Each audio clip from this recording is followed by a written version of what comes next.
You're now watching The Wash Daily. Today news, Michael Thompson, a guy out of Detroit who was put in jail for cannabis in 1994 and serving a 40-year sentence, even though Michigan received, I think, $53 million for their budget last year out of cannabis. They hypocritically still have this guy in jail. Across the country, burglars and murderers and rapers are getting out early, but not the cannabis users. Now, he was busted with 3 pounds of cannabis, which sounds like a lot of cannabis to somebody who doesn't understand cannabis, but that's not. That's like 2 plants. You can have 6 plants in Massachusetts, and you can easily get a pound off of a plant if you know what you're doing. Also, if you smoke a lot of weed, and this was the 90s, and people smoked a lot of weed in the 90s because the weed was less strong, and they used blunts, and blunts take up a ton of weed. Sometimes you can put a quarter ounce in a blunt. I mean, you know, people do it. Now, there's about 20,000 people now looking for this guy to get released and get pardoned or early released, but he should really have his record expunged, and he should be allowed to leave the prison yesterday. I mean, he's way beyond due, given the current circumstance with cannabis. And he should never have been put in jail for cannabis anyway, because the war on drugs is a war on people, the unwarranted on drugs. Also in news, in Europe, there's a big transition from the typical construction materials like concrete and wood harvested from forests towards materials made of hemp.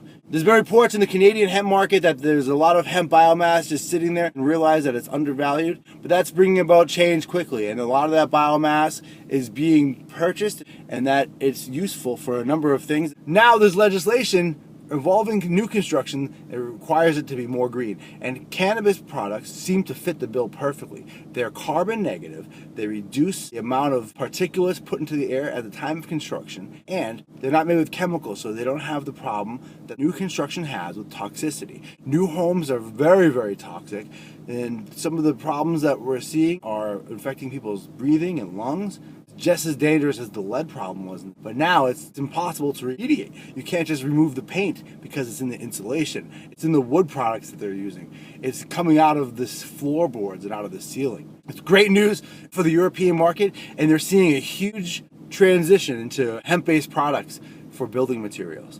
Recently, a Dutch city was the first city to have hemp-based 3D printed houses, and these 3D printed houses are very much sustainable and environmentally sound. In fact, when the countries are putting these houses in, they're also remediating their own soil by growing the hemp plants, which they're using to create the products where they're building houses from. It's just another reminder that hemp is not just good for joy, it's good for food, clothing, shelter, and medicine. Also in news today, the cannabis industry has taken a particularly hard hit during all these protests / riots, is that these stores are targeted because they have the cannabis.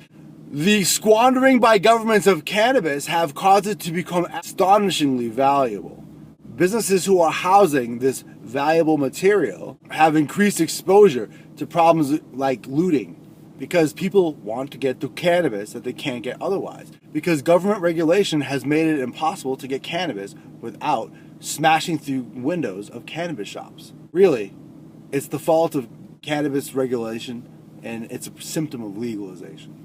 Many of these businesses are small businesses and don't have a lot of money at all because they've put all their money into these cannabis shops. Because of state mandates and federal requirements, a lot of these companies have no money because all their money is sunk into properties they have to keep going while they're not able to stay open or function as a business. Some of these businesses lost hundreds of thousands of dollars in products alone. Never mind the cost of repairing their businesses because their places were vandalized and smashed and destroyed. It's a pot policing problem of pandemic proportions. So it's up to everybody who likes cannabis to support, especially the small cannabis businesses. Buy a t-shirt or shoot them an email and stay encouraged. If we support the small businesses, they'll stay open. And if they don't, we're screwed, because the big agro wants to force genetically modified cannabis into your pipes. Thanks for watching The Wash Daily.